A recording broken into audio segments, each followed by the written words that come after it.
नमस्कार दोस्तों, स्वागत है आपका तर्कस क्लासेज में।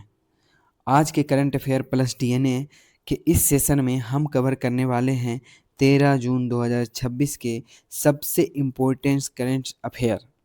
लेकिन ये सिर्फ न्यूज़ नहीं होगा, बल्कि होगा हर टॉपिक के साथ उसका एग्जाम एंगल और जो पॉइंट एक्चुअल क्वेश्चंस में काम आते हैं।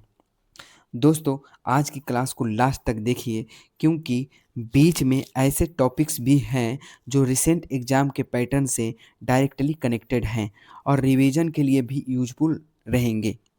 अगर आपको डेली ऐसे ही फिल्टर्ड और सीधी बात, नो बकवास वाली करंट अफेयर चाहिए तो वीडियो को लाइक कर दीजिए और अपने दोस्तों के साथ शेयर कीजिए और चैनल को सब्सक्राइब कर लीजिए।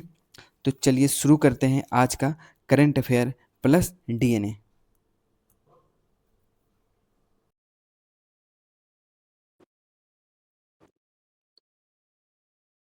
तो आज का पहला हेडलाइंस बनता है, में बने पहले एयरबस C295 विमान ने बड़ोदरा से अपनी पहली टेस्ट फ्लाइट पूरी की है। ठीक है, तो ये भारत में बने पहले एयरबस है। कहाँ से अपनी पहली टेस्ट फ्लाइट पूरी की है? तो बड़ोदरा से। ठीक है, अब इसके बारे में और देखते हैं डिटेल से। नीचे क्या है, तो भारत में बने पहले एयरबस C295 ने बड़ोदरा से अपनी पहली टेस्ट फ्लाइट सफलतापूर्वक पूरी की है। इस विमान को टाटा एडवांस सिस्टम लिमिटेड, ठीक है, TACL ने एयरबस के साथ मिलकर बनाया है। यह उन 40 C295 विमानों में से पहला है जिन्हें भारत में बनाया जाएगा। यह प्रोजेक्ट 2021 में रक्षा मंत्रालय और एयरबस के बीच हुई 21,935 करोड़ की डील का हिस्सा है। ठीक है, तो किस कब हुआ था? 2021 में हुआ था। रक्षा मंत्रालय और एयरबस के बीच एक समझौता हुआ था। ठीक है, जिसमें एयरबस ने बोला था कि यहाँ पे इंडिया में जो है एयरबस बनाएगा, C295 बनाएगा। ठीक है, भारतीय वायुसेना कुल 56 C295 विमान खरीद रही है। कितनी खरीद रही है? 56। ठीक है, भारत में बने पहले विमान के 2026 में IAF इंडियन एयरफोर्स को सौंपे जाने की उम्मीद है। ठीक है, कब तक? तो 2026 तक। 2026 अभी चल रहा है, मतलब इस साल तक जो है मिल जाएगा भारतीय एयरफोर्स को ये विमान। ठीक है, अब देखते हैं एयरबस C295 के बारे में और देखते हैं। तो ये जो है, ये medium tactical military transport aircraft है। Medium tactical military transport aircraft है ये। इसे दुनिया भर में एयरबस डिफेंस एंड स्पेस द्वारा बनाया जाता है। किसके द्वारा बनाया जाता है? तो एयरबस डिफेंस एंड स्पेस के द्वारा एयरबस को बनाया जाता है। ठीक है, आगे है, इन कामों के लिए, किन किन कामों के लिए इसे डिजाइन किया गया है? तो सैनिकों को ले जाने के लिए, कार्गो यानी कि सामान को ले जाने के लिए, मेडिकल निकासी, समुद्री गश्त, आपदा राहत अभियान, स्पेशल ऑपरेशन मिशन, छोटी और बिना तैयार एयर स्ट्रिप से भी काम कर सकता है। ठीक है, छोटी और बिना तैयार एयर स्ट्रिप से भी ये काम कर सकता है। क्षमता क्या है? तो 71 सैनिकों या लगभग 50 पैराट्रूपर्स को ले जा सकता है। 71 सोल्जर और लगभग 50 पैराट्रूपर्स को एक साथ ये ले जा सकता है। भारत का C295 प्रोग्राम इसका है। क्या नाम है?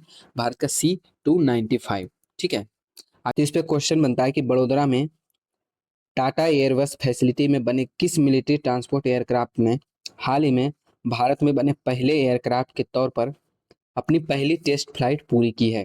तो क्या हो जाएगा? Airbus C295। ठीक है, आगे देखते हैं। अगला हेडलाइन है कि भारत और नेपाल ने आसानी से रियल टाइम पैसे ट्रांसफर करने के लिए यूपीआई और एनपीआई को जोड़ा है। किसको किसको जोड़ा है? तो यूपीआई और एनपीआई को। यूपीआई का फुल फॉर्म क्या होता है? Unified payment interface. और एनपीआई का फुल फॉर्म क्या होता है? तो national payment interface. National payment interface जो है ये नेपाल का है और यूपीआई जो है ये इंडिया का पेमेंट सिस्टम है। ठीक है, ये दोनों को जोड़ करके एक नया लिंक बनाया गया है। क्यों बनाया गया है? तो देखते हैं कि क्यों बनाया गया है। भारत और नेपाल ने सीमा पार पैसे भेजने के लिए यूपीआई और एनपीआई लिंकेज को चालू कर दिया है। मतलब जो है सीमा पार पैसे भेजने और लाने के लिए इसको चालू किया गया है। ठीक है, आगे देखते हैं। यह सिस्टम रियल टाइम में एक व्यक्ति से दूसरे व्यक्ति, P2P, पर्सन टू पर्सन को पैसे ट्रांसफर करने की सुविधा देता है। यूजर जो है mobile number virtual payment address और यूपीआई आईडी का इस्तेमाल करके पैसे ट्रांसफ़र कर सकते हैं। जैसे हम लोग इंडिया में करते हैं उसी तरह से ये लोग भी, मतलब कि जब हम लोग विदेश यानी नेपाल जाएंगे घूमने के लिए तो हम ऐसे करके पैसे ट्रांसफ़र कर सकते हैं, यूपीआई से पैसे ट्रांसफ़र कर सकते हैं। ठीक है, आगे देखते हैं कि यह लिंकेज जो है किनके सहयोग से लागू किया गया है। तो NPCI international payments limited, NIPL, ठीक है, NPCI international payments limited, NIPL, Nepal clearing house limited, NCHL, ये दोनों के सहयोग से इसको लागू किया गया है। इस सिस्टम से बैंक अकाउंट की जानकारी शेयर करने की ज़रूरत खत्म हो जाती है। जैसे इंडिया में अभी हम लोग पेमेंट करते हैं तो बैंक अकाउंट नहीं रहता है, फिर भी हम लोग पेमेंट कर पाते हैं। उसी तरह से जब हम नेपाल घूमने के लिए जाएंगे या नेपाल के लोग इंडिया में घूमने के लिए आएंगे तो वो लोग भी यूपीआई की मदद से पेमेंट कर सकते हैं। ठीक है, इसे शुरू करने में कुछ चुनिंदा बैंकों के जरिए लॉन्च किया गया है और आगे इसका विस्तार किया जाएगा। ठीक है, यह पहले आसान और किफ़ायती सीमा पार पेमेंट के G20 विजन को सपोर्ट करती है। किसको करती है सपोर्ट? G20 विजन को सपोर्ट करती है। आगे देखते हैं कि यूपीआई एनपीआई लिंकेज के बारे में डिटेल से देखते हैं। तो यूपीआई का फुल फॉर्म होता है यूनिफाइड पेमेंट इंटरफेस। इसको लॉन्च कब किया गया था? तो 11 अप्रैल 2016 को इसको लॉन्च किया गया था। किसने बनाया, किसने लॉन्च किया? National payments corporation of India, NPCI. ठीक है, एनपीसीआई ने इसको बनाया है। और ये किसके द्वारा रेगुलेटेड होती है? तो रिजर्व बैंक ऑफ इंडिया के द्वारा ये रेगुलेटेड होती है। ठीक है, बनाया है NPCI, national payment corporation of India, लेकिन रेगुलेटेड होती है रिजर्व बैंक ऑफ इंडिया के द्वारा। ठीक है, यह 24x7 डिजिटल पेमेंट और फंड ट्रांसफर की सुविधा देता है, यानी कि 24 घंटा और सातों दिन हम लोग पेमेंट कर पाते हैं। कभी भी हम लोग फ़ोन पे, गूगल पे से पेमेंट कर पाते हैं। ठीक है, भारत, इसमें क्वेश्चन क्या बनेगा कि भारत और नेपाल के बीच real time cross border remittance, सीमा पार पैसे भेजने की सुविधा के लिए हाल ही में किन दो पेमेंट सिस्टम को जोड़ा गया है? ठीक है, किसको किसको जोड़ा गया है? तो भारत का यूपीआई और नेपाल का NPI, national payment interface. India का यूपीआई यूनिफाइड पेमेंट इंटरफेस और नेपाल का नेशनल पेमेंट इंटरफेस एनपीआई। ठीक है, आगे देखते हैं अगला हेडलाइंस क्या बना है। अगला हेडलाइंस है कि ग्लोबल पीस इंडेक्स 2026 में श्रीलंका जो है 67वें स्थान पर है, 67th। ठीक है, और दक्षिण एशिया में उसका स्थान कितना है? तो दूसरा है। दक्षिण एशिया में इसका स्थान कितना है? दूसरा है, और पूरे वर्ल्ड में 67 स्थान पे है। ठीक है, आगे देखते हैं कि ग्लोबल पीस इंडेक्स 2026 में श्रीलंका 163 देशों में से 67वें स्थान पर रहा है। ठीक है, पिछले साल की रैंकिंग की तुलना में 14 स्थानों का सुधार हुआ है।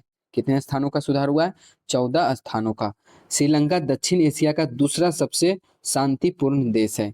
दक्षिण एशिया का दूसरा सबसे शांतिपूर्ण देश है, और भूटान जो है दक्षिण एशिया का सबसे शांतिपूर्ण देश है। भूटान दक्षिण एशिया का सबसे शांतिपूर्ण देश है और वैश्विक स्तर पर इसका स्थान 16वां है। ठीक है, तो आपको बताना है कि पहले स्थान पर कौन है। तो पहले स्थान पर कौन हो जाएगा? तो स्वीडन। ठीक है, पहले स्थान पर स्वीडन हो जाएगा। ठीक है, आगे देखते हैं और अन्य देशों के देखते हैं कि अपने पड़ोसी देश में क्या हालचाल है। तो श्रीलंका का स्थान 67, नेपाल का स्थान 111वां, बांग्लादेश का 117वां, भारत का 127वां। ठीक है, तो हमारे लिए सबसे इम्पोर्टेंट है भारत। भारत का कितना है? तो 127वां है, 127। कितना है? 127। ठीक है, पाकिस्तान का है 152। पाकिस्तान का कितना है? 152। अफगानिस्तान का कितना है? 157वां, 157। अब देखते हैं ग्लोबल पीस इंडेक्स क्या है, इसे कौन जारी करता है, इस पे क्वेश्चन क्या बन सकते हैं। तो देखिए, ग्लोबल पीस इंडेक्स क्या है? तो ग्लोबल पीस इंडेक्स राष्ट्रीय शांति का दुनिया का प्रमुख पैमाना है। ठीक है, इसे हर साल institute of economics and peace, इसको याद रखना है, IEP, institute for economics and peace, institute for economics and peace, इसके द्वारा प्रकाशित किया जाता है, जो एक स्वतंत्र अंतर्राष्ट्रीय थिंक टैंक है। क्या है? जो एक स्वतंत्र अंतर्राष्ट्रीय थिंक टैंक है। आगे देखते हैं इसमें क्वेश्चन क्या बन सकता है। इसमें बहुत सारे क्वेश्चन बन सकते हैं कि भारत का स्थान कितने नंबर पे है, दक्षिण एशिया में जो है पहले नंबर पर कौन है, दक्षिण एशिया में दूसरे नंबर पर कौन है, श्रीलंका का स्थान कितने नंबर पर है, पहले नंबर पर कौन है। ठीक है, तो बना है कि ग्लोबल पीस इंडेक्स 2026 में दक्षिण एशिया का दूसरा सबसे शांतिपूर्ण देश कौन सा रहा? तो श्रीलंका, पहले स्थान पे भूटान। ठीक है, नेक्स्ट देखते हैं। अगला हेडलाइंस बना है कि केंद्र असम और नागालैंड ने कच्चे तेल और प्राकृतिक गैस की खोज और उत्पादन के लिए एमओयू पर हस्ताक्षर किए हैं। ठीक है, इसके बारे में डिटेल से देखते हैं कि क्या है ये। तो केंद्र सरकार ने असम और नागालैंड की सरकारों के साथ मिलकर असम नागालैंड सीमा के इलाकों में कच्चे तेल और प्राकृतिक गैस की खोज और उत्पादन के लिए एक त्रिपक्षीय समझौता ज्ञापन हस्ताक्षर किए हैं। त्रिपक्षीय, ठीक है। त्रिपक्षीय में कौन कौन आ जाएंगे? एक तो केंद्र आ जाएगा, ठीक है, अपना केंद्र, और क्या आ जाएगा? असम आ जाएगा, केंद्र, असम और नागालैंड, ये तीनों मिला के त्रिपक्षीय एमयू जो है साइन किए हैं। इसमें क्या है, इसका मकसद क्या है कि नागालैंड और जो है असम, उसकी सीमा पे जो है कच्चे तेल और प्राकृतिक गैस की खोज करना है। ठीक है, इस एमयू का मकसद जो है हाइड्रोकार्बन की खोज को आसान बनाना, ऊर्जा सुरक्षा बढ़ाना, निवेश आकर्षित करना और पूर्वोत्तर में आर्थिक विकास को बढ़ावा देना है।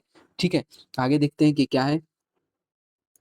आगे है कि यह समझौता इनके लिए एक समन्वित ढांचा तैयार करता है। किनके लिए? तो पेट्रोलियम की खोज और उत्पादन के लिए, ऑपरेशन की सुरक्षा और संरक्षा के लिए, हितधारकों के बीच समन्वय के लिए, अपस्ट्रीम पेट्रोलियम सेक्टर में निवेश को बढ़ावा देने के लिए। ठीक है, आगे है कि केंद्रीय गृह मंत्री अमित शाह ने इस समझौते को सहकारी संघवाद का उदाहरण और आत्मनिर्भर भारत को मजबूत करने की दिशा में एक कदम बताया है। ठीक है, सहकारिता मंत्री अभी कौन है? तो अपने जो है अमित शाह है, वो है सहकारिता मंत्री। ठीक है, तो उन्होंने कहा कि यह सहकारी संघवाद का एक उदाहरण है और आत्मनिर्भर भारत को मजबूत करने की दिशा में एक कदम बताया गया है इसे। ठीक है, किनके द्वारा? तो अमित शाह के द्वारा बताया गया है। आगे है कि इस एमओयू से क्षेत्र में तेल निकालने की क्षमता में काफी बढ़ोतरी होने की उम्मीद है। कुछ क्षेत्रों में रिकवरी की क्षमता 15,000 करोड़ रुपया से अधिक है। ठीक है, कितना है? तो 15,000 करोड़ रुपया से अधिक है। इस समझौते से भारत की आयातित ऊर्जा और निर्भरता कम होने और राष्ट्रीय ऊर्जा सुरक्षा मजबूत होने की भी उम्मीद है। ठीक है, तो इसमें क्वेश्चन क्या क्या बन सकता है? तो क्वेश्चन बन सकता है कि जून 2026 में कच्चे तेल और प्राकृतिक गैस की खोज और उत्पादन के लिए किन दो पूर्वोत्तर राज्यों ने केंद्र सरकार के साथ त्रिपक्षीय एमओयू पर हस्ताक्षर किए हैं? तो किसने किए हैं? असम और नागालैंड ने केंद्र के साथ मिलकर के, असम और नागालैंड, तो त्रिपक्षीय हो जाता है। ठीक है, आगे देखते हैं। अगला है कि finance finance ministry waves custom duty और न्यूक्लियर पावर इक्विपमेंट। ठीक है, तो सरकार ने न्यूक्लियर पावर इक्विपमेंट के इंपोर्ट पर पिछले समय से लागू टैक्स में छूट दी है। ठीक है, क्या किया है कि जो भी न्यूक्लियर पावर इक्विपमेंट आएगा उस पे क्या है? टैक्स में छूट दिया गया है। ठीक है, तो क्या है इसका?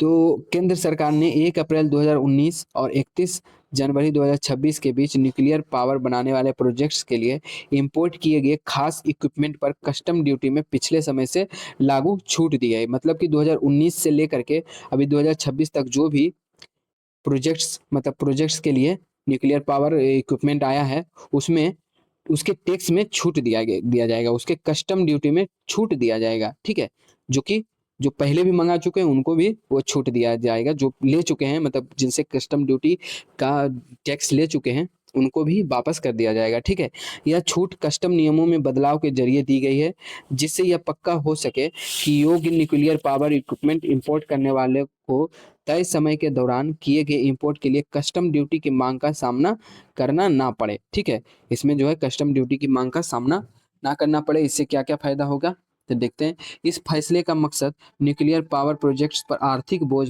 कम करना है। ठीक है, आर्थिक बोझ क्या करना है? कम करना है, निवेशकों को भरोसा बढ़ाना और भारत के क्लीन एनर्जी इंफ्रास्ट्रक्चर के विस्तार में मदद करना है। ठीक है, आगे देखते हैं इस कदम से क्या क्या उम्मीदें हैं। तो इससे उम्मीद है कि न्यूक्लियर पावर प्लांट के लिए प्रोजेक्ट की लागत कम होगी, क्योंकि कस्टम ड्यूटी कम लगेगा तो लागत भी कम होगा। डेवलपर्स और सप्लायर्स को के नियमों के बारे में स्पष्टता मिलेगी। न्यूक्लियर एनर्जी सेक्टर में निवेश को बढ़ावा मिलेगा, क्योंकि यहाँ पे कस्टम ड्यूटी कम लगेगा तो लोग यहाँ इन्वेस्ट भी करेंगे ज़्यादा ज़्यादा। ठीक है, भारत के लंबे समय के क्लीन एनर्जी और एनर्जी सिक्योरिटी लक्ष्यों को समर्थन मिलेगा। ठीक है, यह टैक्स छूट ऐसे समय में मिली है जब भारत नेट जीरो एमिशन हासिल करने और बिजली की बढ़ती मांग को पूरा करने की अपनी रणनीति के तहत अपनी न्यूक्लियर पावर क्षमता को बढ़ाना चाहता है। ठीक है, इस पे क्वेश्चन क्या बनेगा? क्वेश्चन इसमें बन सकता है कि भारत में परमाणु ऊर्जा संयंत्रों को चलाने के लिए मुख्य रूप से कौन सी सरकारी संस्था जिम्मेदार है? ठीक है, जितने भी भारत में परमाणु ऊर्जा संयंत्र चल रहे हैं तो कौन सी संस्था जो है इसको चलाने के लिए जिम्मेदार है? तो कौन सी संस्था है? तो nuclear power corporation of India limited, NPCIL, nuclear power corporation of India limited. ठीक है, नेक्स्ट देखते हैं अगला हेडलाइंस क्या बना है। तो अगला हेडलाइंस है कि भारतीय शूटिंग के दिग्गज और कोच, ठीक है, भारतीय शूटिंग के दिग्गज खिलाड़ी थे ये जसपाल राणा, और कोच भी रह चुके हैं। उनकी 49 साल की उम्र में जो है निधन हो गया है। ठीक है, तो इनके बारे में देखते हैं कि इन्होंने क्या क्या उपलब्धियां हासिल की थी। ठीक है, बहुत अच्छे शूटर थे। तो भारतीय शूटिंग के दिग्गज और मशहूर कोच जसपाल राणा का 49 साल की उम्र में निधन हो गया है। वे भारत के सबसे कामयाब शूटर्स में से एक थे और बाद में एक बहुत सम्मानित कोच बने, जिन्होंने ओलंपियन मनु भाकर समेत समेत कई टॉप शूटर्स को ट्रेनिंग दी है। ठीक है, तो मनु भाकर के ट्रेनर कौन थे? तो वे थे जसपाल राणा। राणा जो है एशियन गेम्स के गोल्ड मेडलिस्ट थे और इंटरनेशनल शूटिंग में भारत की कामयाबी में अहम भूमिका निभाने वालों में से एक थे। शानदार कॉम्पिटिटिव करियर के बाद वे कोचिंग में आ गए और भारत की अगली पीढ़ी के शूटर्स को तैयार करने में अहम भूमिका निभाई। ठीक है, एक कोच के तौर पर उन्होंने मनु भाकर के सफल इंटरनेशनल करियर के दौरान उनका मार्गदर्शन किया, जिसमें पेरिस ओलंपिक्स में उनका ऐतिहासिक डबल मेडल प्रदर्शन भी शामिल है। ठीक है, अगला है कि खेलों में इन्होंने क्या क्या बड़ी उपलब्धियां हासिल की हैं उनके बारे में देखते हैं। तो एशियन गेम्स और कॉमनवेल्थ गेम्स में कई मेडल जीते हैं। ठीक है, 15 मेडल टोटल जीते हैं, जिसमें 9 गोल्ड, 4 सिल्वर, 2 ब्रॉन्ज के साथ कॉमनवेल्थ गेम्स में भारत के सबसे सफल शूटर रहे थे। ठीक है, 2006 में एशियन गेम्स में 25 metre centre a fire pistol event में वर्ल्ड रिकॉर्ड की बराबरी की थी। 2006 एशियन गेम्स में 25 metre centre fire pistol event में वर्ल्ड रिकॉर्ड की बराबरी की थी। इनको अवार्ड और सम्मान क्या क्या मिला है? तो अर्जुन अवार्ड 1994 में, पद्मश्री 1997 में और द्रोणाचार्य अवार्ड 2026 में। द्रोणाचार्य अवार्ड किनको मिलता है? तो खेल के गुरुओं को मिलता है। ठीक है, कोचिंग में बेहतरीन काम के लिए द्रोणाचार्य अवार्ड मिलता है, जो इनको कब मिला? 2020 में मिला था। अर्जुन अवार्ड 1994 में, पद्मश्री 1997 में। ठीक है, इस पे क्वेश्चन क्या बनेगा कि किस भारतीय शूटिंग कोच और पूर्व एशियन गेम्स गोल्ड मेडलिस्ट का, जिन्होंने मनु भाकर को ट्रेनिंग दी थी, उनका 2026 में, जून 2026 में 49 साल की उम्र में निधन हो गया? तो ये थे जसपाल राणा। कौन थे? जसपाल राणा। ठीक है, आगे देखते हैं नेक्स्ट। अगला है कि वर्ल्ड बैंक ग्रुप ने भारत की फाइनेंशियल ईयर 2027 की विकास दर का अनुमान बढ़ाकर 6.6% किया है। कितना किया है? 6.6%। अभी फिच ने भी जारी किया था, वो कितना किया था? फिच ने कितना बताया था? तो बताया था 6.4%। आरबीआई ने कितना बताया था? आरबीआई ने भी बताया था 6.6%। और वर्ल्ड बैंक ने कितना बताया? वो भी 6.6% बताया है। ठीक है, तो आगे देखते हैं, पूरा डिटेल्स इसके बारे में देखते हैं। तो विश्व बैंक ने वित्त वर्ष 2026-27 के लिए भारत की जीडीपी विकास दर का अनुमान 6.5 से बढ़ाकर 6.6 कर दिया, 6.6% कर दिया है। बैंक ने इसके लिए मजबूत घरेलू मांग और वैश्विक अनिश्चितताओं के बावजूद आर्थिक मजबूती के कारण बताया है। इसने फाइनेंशियल ईयर 2028 के लिए भी भारत की विकास दर का अनुमान बढ़ाकर 7.2% कर दिया है। फाइनेंशियल ईयर 2028 का भी इसने बता दिया है कि 7.2% रहेगा। ठीक है, विश्व बैंक की ग्लोबल इकोनॉमिक प्रोस्पेक्टस रिपोर्ट जून 2026 के अनुसार ऊर्जा की ऊंची कीमत और वैश्विक भू राजनीतिक तनावों के बावजूद भारत के दुनिया की सबसे तेजी से बढ़ने वाली प्रमुख अर्थव्यवस्था बने रहने की उम्मीद है। ठीक है, नेक्स्ट देखते हैं रिपोर्ट में क्या क्या कहा गया है और इस पे क्या क्या क्वेश्चन बन सकते हैं, क्या क्वेश्चन बन सकते हैं। तो बोला गया कि ग्रामीण खपत मजबूत बनी हुई है, शहरी मांग में सुधार के संकेत दिख रहे हैं, घरेलू मांग आर्थिक गतिविधियों को सहारा दे रही है, निजी निवेश मजबूत बना हुआ है। ठीक है, हालांकि ऊर्जा की ऊंची कीमतों और बढ़ती इनपुट लागत के कारण विश्व बैंक को उम्मीद है कि भारत की विकास दर फाइनेंशियल ईयर 2026 के 7.7% से घटकर फाइनेंशियल ईयर 2027 में 6.6% हो जाएगी। ठीक है, विश्व बैंक के फाइनेंशियल ईयर 2027 का अनुमान भारतीय रिजर्व बैंक के 6.6% के नवीनतम विकास दर के अनुमान के अनुरूप है। ठीक है, मतलब इसी के बराबर है। ठीक है, इस पे क्वेश्चन क्या बनेगा कि किस अंतर्राष्ट्रीय वित्तीय संस्था ने अपने ग्लोबल इकोनॉमिक्स प्रोस्पेक्टस रिपोर्ट्स 2026 में भारत की फाइनेंशियल ईयर 2027 जीडीपी ग्रोथ का अनुमान बढ़ाकर 6.6% कर दिया है। तो कौन कर दिया है? तो विश्व बैंक ने कर दिया है। ठीक है, नेक्स्ट देखते हैं। अगला क्वेश्चन है, अगला बना है कि डीएफएस, ठीक है, डीएफएस सचिव, डीएफएस के ये सचिव है। ठीक है, इसका फुल फॉर्म क्या होता है? Department of financial service. ठीक है, ये वित्त मंत्रालय के अंतर्गत आता है, एक नोडल एजेंसी है। तो इसके सचिव है एम नागराजू, एम नागराजू, जो कि आरबीआई और एसबीआई के सेंट्रल बोर्ड में नॉमिनेट इनको किया गया है। आरबीआई और एसबीआई के सेंट्रल बोर्ड में इनको नॉमिनेट किया गया एम नागराजू को, जो कि डीएफएस के सचिव है। डीएफएस का फुल फॉर्म होता है डिपार्टमेंट ऑफ फाइनेंशियल सर्विस, जो कि वित्त मंत्रालय के अंतर्गत एक नोडल एजेंसी है। ठीक है, आगे देखते हैं। आगे है कि केंद्र सरकार ने वित्त मंत्रालय के department of financial services DFS के सचिव एम नागराजू को Reserve bank of India RBI और state bank of India SBI के सेंट्रल बोर्ड में डायरेक्टर के तौर पर नॉमिनेट किया है। इस नॉमिनेशन से सरकार, बैंकिंग सेक्टर और फाइनेंशियल रेगुलेटर्स के बीच तालमेल बेहतर होगा। ठीक है, आगे क्या है कि एम नागराजू 1993 बैच के आईएएस अधिकारी हैं और अगस्त 2024 से डिपार्टमेंट ऑफ फाइनेंशियल सर्विसेज के सचिव के तौर पर काम कर रहे हैं। ठीक है, डीएफएस वित्त मंत्रालय के तहत बैंकिंग, इंश्योरेंस, पेंशन सुधार और फाइनेंशियल इंक्लूजन पहलों के लिए नोडल विभाग है। ठीक है, किसके लिए है? तो बैंकिंग, इंश्योरेंस, पेंशन सुधार और फाइनेंशियल इंक्लूजन पहलों के लिए क्या है? नोडल विभाग है। इस नियुक्ति से भारत के सेंट्रल बैंक और देश के सबसे बड़े पब्लिक सेक्टर बैंक के कामकाज और पॉलिसी बनाने की प्रक्रियाओं में सरकार की भागीदारी सुनिश्चित होती है। तो भारत के सेंट्रल बैंक कौन है? तो आरबीआई है। ठीक है, भारत के सेंट्रल बैंक आरबीआई। और देश के सबसे बड़े पब्लिक सेक्टर बैंक कौन सा है? तो देश का सबसे बड़ा पब्लिक सेक्टर बैंक है एसबीआई। ठीक है, ये क्या है? एसबीआई है ये, और वो क्या है? आरबीआई है। भारत के सेंट्रल बैंक आरबीआई और देश के सबसे बड़े पब्लिक सेक्टर बैंक कौन सा है? तो एसबीआई है। ठीक है, आगे देखते हैं। उम्मीद है कि इससे बैंकिंग सुधार, फाइनेंशियल स्टेबिलिटी और फाइनेंशियल इंक्लूजन पहलों पर बेहतर तालमेल बनाने में मदद मिलेगी। ठीक है, अब देखते हैं रिजर्व बैंक ऑफ इंडिया के बारे में। इसकी स्थापना कब हुई? तो 1935 ईस्वी में हुई। 1 अप्रैल 1935 ईस्वी में इसकी स्थापना हुई थी। इसका राष्ट्रीयकरण कब हुआ? तो 1 जनवरी 1949 ईस्वी को इसका राष्ट्रीयकरण हुआ था। इसका मुख्यालय कहाँ है? तो मुंबई में है। इसका मुख्यालय मुंबई में है। अगर जो आपको आरबीआई के बारे में और डिटेल से जानना है तो मैंने अपने चैनल पर इसके बारे में एक शॉर्ट्स अपलोड किया है। ठीक है, उसमें आपको आरबीआई के बारे में पूरा डिटेल मिल जाएगा, आप उसको जा करके देख सकते हैं। ठीक है, आगे देखते हैं। यह भारत का सेंट्रल बैंक और मॉनेटरी अथॉरिटी, मौद्रिक प्राधिकरण है। ठीक है, मौजूदा आरबीआई गवर्नर कौन है? तो संजय मल्होत्रा। अभी वर्तमान में आरबीआई के गवर्नर कौन है? तो संजय मल्होत्रा है। ठीक है, क्वेश्चन इस पे क्या बनेगा कि जून 2026 में reserve bank of India RBI और state bank of India SBI दोनों के सेंट्रल बोर्ड में डायरेक्टर के तौर पर किसे नॉमिनेट किया गया है?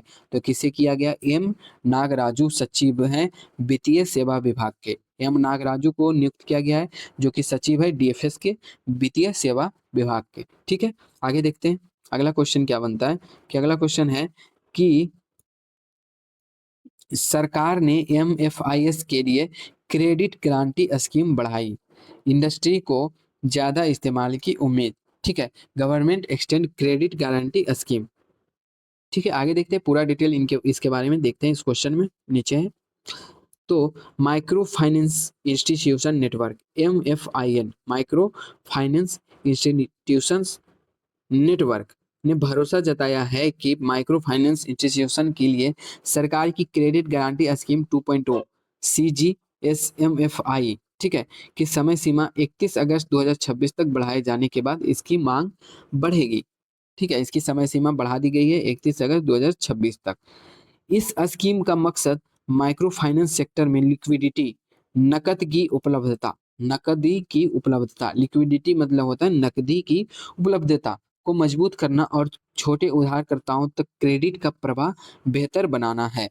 सरकार ने CGSMFI 2.0 के समय सीमा को पहले की डेडलाइन 30 जून 2026 से बढ़ाकर 31 अगस्त 2026 कर दिया है, या फिर 20,000 रुपये करोड़ की गारंटी जारी होने तक जो भी पहले हो इसे लागू रखा गया है। या तो 31 अगस्त 2026 तक करवा ले, या तो फिर 20,000 करोड़ रुपए की गारंटी जब तक हो जाए तब तक इसे लागू रखा गया है। ठीक है, दोनों में से जो पहले हो जाए।